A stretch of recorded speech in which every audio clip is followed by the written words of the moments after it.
Bienvenue, Monsieur le Président Félix Tshisekedi. Vous êtes président de la République démocratique du Congo. Nous vous accueillons dans ces studios de Radio Vatican. Et pour nos auditeurs qui nous suivent un peu partout dans le monde, spécialement en Afrique et même dans votre pays aussi, à travers les radios catholiques qui nous suivent et nos partenaires comme Congo Web TV et toutes les radios d'Afrique qui vont suivre ce programme. Vous venez d'arriver aujourd'hui chez le pape et c'est la première fois pour une visite officielle. Monsieur le Président, comment ça s'est passé? Ça s'est très bien passé. J'ai rencontré une éminente personnalité qui en plus a une parfaite connaissance de notre pays, des souffrances de notre peuple et des besoins de notre pays. C'est vraiment un acte que je vais garder en mémoire tout le reste de ma vie parce que c'était vraiment un moment très particulier.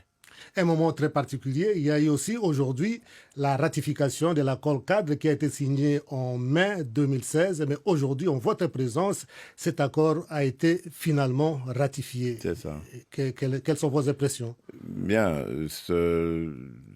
cet acte est justement une façon de sceller un rapprochement entre l'Église catholique et l'État.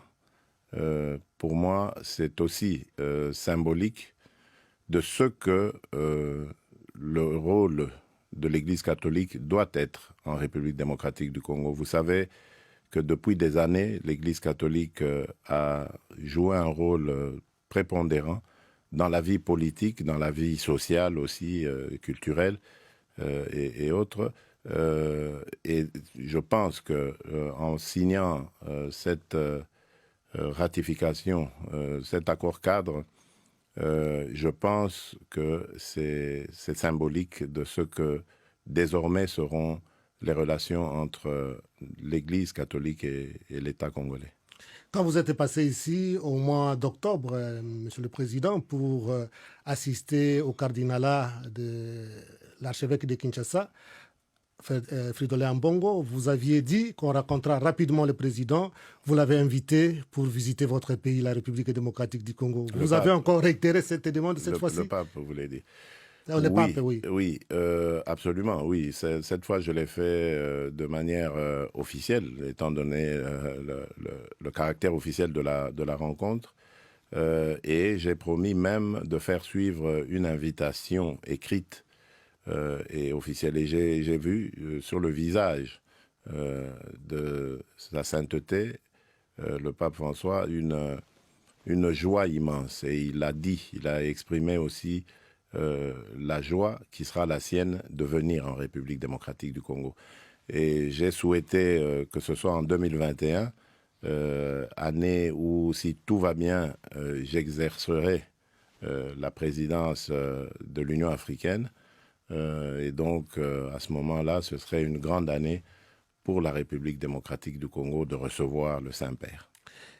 Il y a, dans notre dernière interview, vous aviez dit que vous préférez qu'on vous appelle Fachi.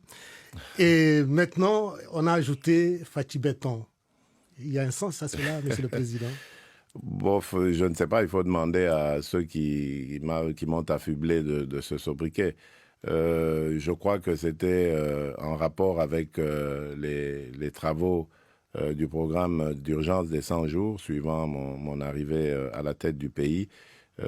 C'est affectif, mais je crois que ici, le plus important, c'est de continuer dans le sens du travail pour le peuple, pour le pays, parce qu'il y a beaucoup de besoins auxquels il faut répondre. Faisons un petit tour de votre pays. On profite de l'occasion que vous êtes là, un petit tour. En commençant d'abord par la situation dans l'Est des pays, qui est toujours un peu sous la menace de milices, sous la menace de groupes armés. Maintenant, il y a un pas en avant avec les forces armées de votre pays. Absolument. Il y a aussi le problème d'Ebola qui se calme. Et comment va la situation à l'Est du pays? Oui, je crois qu'il y a vraiment une note d'espoir. D'abord, par rapport à la sécurité de nos populations, surtout au Grand Nord, à Béni. où nous avions été envahis par un groupe armé qui a en plus fait allégeance à l'État islamique, à Daesh, le groupe des ADF-MTM, que nous avons combattu de la manière la plus dure qui soit, et ce n'est pas terminé. Ici, je voudrais saisir l'occasion pour rendre un vibrant hommage à nos forces armées de la République que l'on a souvent vilipendées, parfois à tort, souvent même à tort, et dont on ignore vraiment la bravoure. J'étais aussi de ceux qui ignoraient les faits, les grands faits de notre armée, et depuis que je suis à la tête de ce pays, je m'en suis rendu compte et je me suis juré de tout faire pour que nos forces armées, celles qui protègent notre territoire, nos vies, à nous, Congolaises et Congolais, tout faire pour que leurs conditions de vie soient améliorées. Et c'est ce que je fais, c'est pour cela que j'ai lancé cette offensive en essayant de mettre toutes les meilleures conditions qui soient, bien que on n'y est pas encore vraiment, mais au moins ce sont de braves citoyens qui ont de manière admirable mis en déroute l'ennemi, et ça va continuer parce qu'il y a encore quelques poches, mais sinon de ce côté-là les nouvelles sont bonnes. Idem pour le problème de la fièvre à virus Ebola, qui est en voie d'éradication. Grâce au savoir-faire d'un fils du pays, là également, le docteur Jean-Jacques Mouyembe, qui s'est de manière admirable déployé avec son équipe pour lutter contre ce fléau. Aujourd'hui, nous pouvons dire avec satisfaction que la maladie a vraiment reculé et elle est en voie de disparaître. Une autre bataille pour vous, Monsieur le Président, c'est la gratuité de l'enseignement. Où en est-on ? La gratuité, ça va, elle prend, elle a déjà pris effet, elle est en pratique. L'avantage de cela, c'est que nous avons cette année, rien que cette année, enregistré sur l'ensemble du territoire national plus de 2,5 millions d'enfants qui sont retournés à l'école, qui étaient en dehors du circuit scolaire. Plus de 2,5 millions selon les chiffres, à mon avis, ça doit être même plus. L'inconvénient, évidemment, c'est que nous n'avons pas suffisamment d'établissements pour absorber cette masse, et on trouve maintenant des classes qui sont en surabondance d'élèves. Mais qu'à cela ne tienne, je pense que l'essentiel ici, c'est de dispenser les enseignements, l'éducation, parce que nous avons une population en majorité jeune qui a besoin d'être éduquée, parce que c'est elle qui prendra les rênes de notre pays demain, et si elle ne l'est pas, avec les enjeux à venir, ça va être dangereux pour non seulement notre pays, mais également toute la région, et voire le continent. Et donc, pour nous, c'est une priorité des priorités. L'enseignement gratuit, ça, nous allons continuer. Nous avons des difficultés, mais l'espoir ici, c'est que c'est un message qui a été entendu, surtout dans les institutions financières internationales, et lesquelles d'ailleurs se sont promises de nous accompagner dans ces efforts. Et je suis convaincu que avec la dynamique que j'impulse sur le plan économique pour avoir augmenté les recettes du pays, je pense, je suis convaincu que nous tiendrons ce défi et nous irons même plus loin, parce que le but, c'est d'aller au-delà du primaire, de l'enseignement primaire, d'arriver à l'enseignement secondaire, voire même le supérieur. Avec les changements que vous apportez dans votre pays, et les gens se demandent aussi à quand la fin de Go passe et à quoi sert cet argent. Oui, c'est une très bonne question. Nous sommes en train de faire une analyse de tout ça. Attention, le Go Pass n'est pas foncièrement mauvais dans le sens où c'est une taxe comme partout au monde, on trouve des taxes d'aéroport. Maintenant, le but, c'est de savoir ce qu'on en fait. Et donc, je profite peut-être de cette occasion pour dire que ce sera le cas pour tous les secteurs de la vie publique. il y aura des audits qui seront très bientôt lancés, diligentés, pour faire un état des lieux de la situation afin de connaître nos capacités à mobiliser les ressources et à faire face à la lutte, à faire face plutôt à ce fléau, la corruption, qui a gangréné notre administration et notre économie. Donc il y aura des audits très prochainement qui vont déterminer notre nouvelle façon de gérer la République. Les gens vous reconnaissent, les gens reconnaissent votre sincérité quand vous parlez et votre ouverture aussi. Et on voudrait aussi savoir les dossiers des 15 millions. Ben, le dossier de 15 millions, c'est bien de poser cette question. Il se trouve pour le moment entre les mains de la justice. Donc je ne peux pas commenter les affaires de justice. Tout ce que je peux dire, c'est que j'ai tenu à ce que il n'y ait de pression sur personne, que le travail des inspecteurs de finances soit effectué. Et cela s'est passé comme je le voulais. Et aujourd'hui, le dossier est à la justice, ce n'est plus mon affaire. Et vous parlez souvent des problèmes de mentalité, des changements de mentalité, Oui. et ça c'est positif. Et c'est une tâche difficile. Votre prédécesseur avait parlé de chercher, je crois, si je ne me trompe pas, 15 collaborateurs qui peuvent l'aider dans son travail. Vous avez trouvé un peu plus au moins? Bon, ça c'est...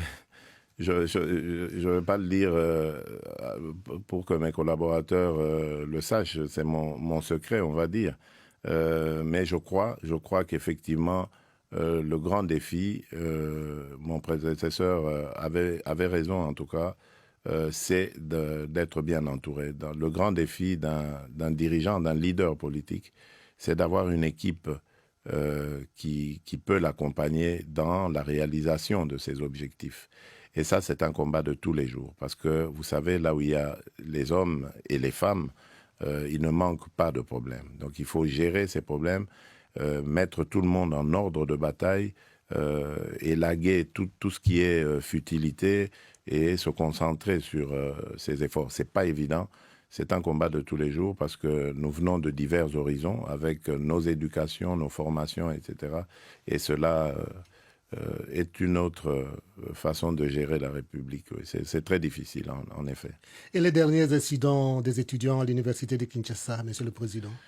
Oui, ils sont très regrettables dans la mesure où toutes les précautions avaient été prises, du moins par rapport à la fixation de ces frais, du prix, du montant de ces frais. Et c'est regrettable de voir que, alors qu'on avait favorisé la discussion, on avait, pour la première fois dans l'histoire de notre pays, mis ensemble toutes les parties, donc les enseignants, les étudiants et tout ce qui tourne autour, les représentants du ministère de l'enseignement supérieur, tout ça avait été fait pour éviter la catastrophe, mais elle est quand même arrivée. C'est l'œuvre, à mon avis, de certains jeunes qui sont d'ailleurs même en dehors du parcours universitaire, pour la plupart, et qui ont voulu, qui ont sûrement été manipulés et voulu donner une connotation politique à cette affaire, alors qui n'en est pas une en fait. Et ça, c'est vraiment regrettable parce qu'il y a eu mort d'homme. Un policier est décédé. C'est déplorable parce que ça vient quand même des étudiants. Les étudiants, c'est la crème. C'est, comme je disais tout à l'heure, les futurs cadres de la République demain. Et c'est un très mauvais message. Mais qu'à cela ne tienne, nous avons pris maintenant toutes les dispositions. Le ministre de l'Enseignement supérieur et universitaire a réuni encore toutes les parties en présence et a chargé les professeurs et les cadres de l'université de décider très prochainement de la reprise des cours. Alors, nous avons profité de l'occasion pour lancer des travaux de restauration des homes parce qu'ils étaient dans un piteux état. Les étudiants vivaient vraiment dans des conditions infrahumaines. Et puis, il y avait tout et n'importe quoi dans ces homes. On trouvait même des gens qui n'étudiaient plus depuis longtemps, des anciens étudiants qui avaient déjà fini leurs études, reçu leur diplôme, mais qui habitaient là-bas, et ainsi de suite. Donc, nous allons profiter de cette occasion pour remettre de l'ordre là-dedans. Quant aux étudiants qui vont, surtout, on doit faire face à ces étudiants qui sont venus de l'intérieur du pays et qui n'ont pas de famille, pour la plupart, à Kinshasa. Et donc, on va les recenser pour voir comment est-ce que, dans un premier temps, on peut assurer leur logement et le transport de tous ceux qui vivaient dans les homes et qui sont obligés maintenant de faire des navettes. Nous pensons à mettre des bus sur des endroits stratégiques de la ville et ces bus vont effectuer des navettes le matin pour amener les étudiants à leur cours et le soir pour les ramener à la maison. Donc ça se fera en deux temps. C'est à cela que nous attelons au niveau du gouvernement et nous espérons ne plus jamais connaître ce genre d'incident. Monsieur le Président, comment va la coalition Cash-FCC? Ça va, on va dire dans l'ensemble, avec des hauts et des bas. Vous savez, il y a eu de part et d'autre, comme ça, des envolées oratoires qui ont un peu mis le feu des fois. Mais je pense que c'est inhérent à une expérience aussi nouvelle, aussi inédite qu'est la nôtre. Nous n'étions pas du tout préparés à vivre cela. la coalition. Pas du tout. C'est vraiment un accident de l'histoire. Même si, en politique avertie, nous aurions pu prévoir le coup, parce que moi, je me rappelle qu'il y a 10 ans, j'avais fait une interview à Kinshasa où je parlais de ça, que c'était possible un jour que les Congolais décident d'envoyer un opposant à la présidence et de maintenir l'Assemblée aux mains de ceux qui étaient au pouvoir à ce moment-là. Donc, c'est possible, on peut l'évoquer, mais quand ça arrive, on est quand même surpris. Donc c'est une nouvelle expérience dans la vie politique de notre pays et nous sommes en train de la vivre avec évidemment ses hauts et ses bas. Donc ça, l'essentiel, c'est de ne pas perdre l'objectif premier qui est le service à notre peuple. Et d'assurer la paix, la sécurité sur l'ensemble du territoire et de tous les jours se battre pour l'amélioration de la qualité de vie de nos concitoyens. Moi, c'est ça qui m'importe le plus et je ne vois personne, que ce soit au sein de la coalition ou ailleurs, m'empêcher de remplir cette mission. De servir votre peuple. Et s'il fallait, c'est une question qui me vient comme ça, Monsieur le Président, s'il fallait choisir entre la coalition et le peuple d'abord? Ah, le peuple d'abord, forcément, toujours. Ça, c'est pour ça que je suis là, c'est pour ça que j'existe, c'est pour ça que je suis en politique. C'est pour servir mon peuple, servir mon pays, faire de ce pays le leader qu'il mérite d'être. La République démocratique du Congo, moi je suis convaincu, est un pays béni, qui a un grand peuple et ce peuple mérite un meilleur sort que celui qu'il vit en ce moment. Et je crois qu'aujourd'hui, nous sommes tous d'accord qu'il faut faire quelque chose pour ce peuple et nous y travaillons. Le 30 juin de cette année, votre pays, la République démocratique du Congo, va accomplir 60 ans d'indépendance. Oui. Quel Congo arrive à 60 ans d'indépendance et que comptez-vous faire, Monsieur le Président? Bon, évidemment, les préparatifs, les réflexions ont déjà commencé. Il faut très bientôt, on va installer le comité organisateur des festivités. Mais le bilan que je peux en faire après 60 ans, c'est que, très sincèrement, moi je pense que nous avons un peuple qui est arrivé aujourd'hui à maturité. C'est vrai qu'il y a encore beaucoup de difficultés d'ordre social, c'est vrai, mais le peuple est mûr. Aujourd'hui, je crois que c'est un peuple qui n'est plus à même d'être manipulé et amené à faire des choses contre son gré ou contre ses intérêts. Ça, c'est un grand avantage. Un peuple qui a compris qu'il veut un Congo uni, une nation prospère, et qui est devenu très exigeant grâce à sa maturité, parce qu'il exige de nous, acteurs politiques, de le servir comme il se doit.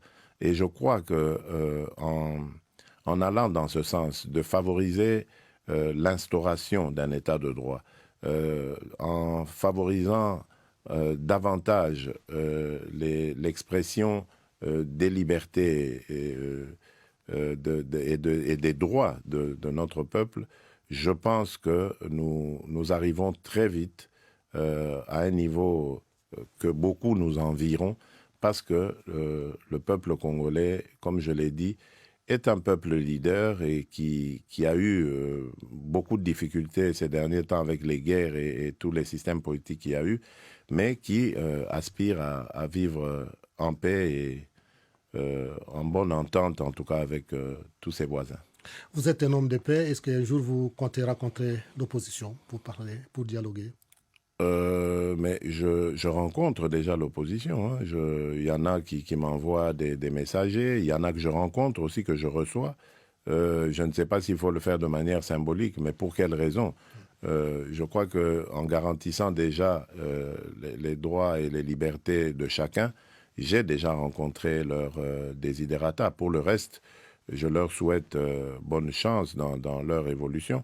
Et rendez-vous en 2023 lorsqu'il y aura encore une autre compétition électorale. Monsieur le Président, un mot de la fin, un message? Le message, ça ne peut être qu'un message de paix, parce que je me trouve ici au Vatican, qui est l'antre même de la paix dans le monde. Et donc, mon message, c'est celui d'espoir d'arriver à la violence zéro en République démocratique du Congo. Nous sommes sur la bonne voie et nous n'allons pas du tout nous décourager. Je ne me reposerai que le jour où j'aurai atteint le degré zéro de violence en République démocratique du Congo. Monsieur le Président, c'était un honneur pour nous de vous recevoir ici. Mais et il ne vous reste plus qu'à vous remercier. Si vous pouvez juste dire un petit mot, envoyer une salutation à votre peuple qui nous suit à travers Radio Vatican en une langue locale, et on aura fini. Oui, bana mboka, bana Congo, nazane sengo, yakoyebisa bino que mokonzi wa Vatican, papa wa Roma, auti koyamba ngai, ayambinga ne sengo, alakisi nga te ayebi makambo nyonso, makambo manso ezali koleka na Congo, ayebi bapasi na biso, ayebi minyoko na biso, pe atondi bino botondi pona maemanso bozali kotombela ye, pe alaki biso aya kotala biso na 2021 na Congo. Etikali kaka nde na komela ye mokanda, bongo sima akoka koya kotala biso. Mbote napesi bino na bonne année lisusu pona baoyo bazwaki nanu baveur na nga te. Merci. Merci, Monsieur le Président. Merci, Père.